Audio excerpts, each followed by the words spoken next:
Hello friends, welcome to Creative Medicine. In this lecture, we will learn about.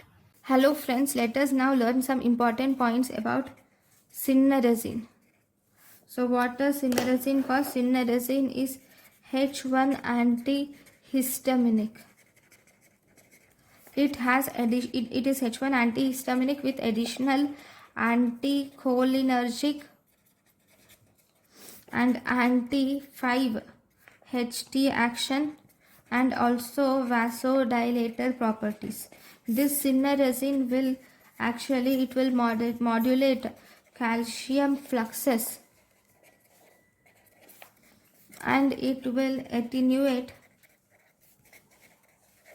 modulate calcium fluxes and attenuates vasoconstriction activity, and it will attenuate vasoconstrictor action also. And this cineerazine is also beneficial in Meniere's disease. It is beneficial in Meniere's disease and vertigo. This is about cineerazine. Thank you for watching. Thank you and thank you for watching.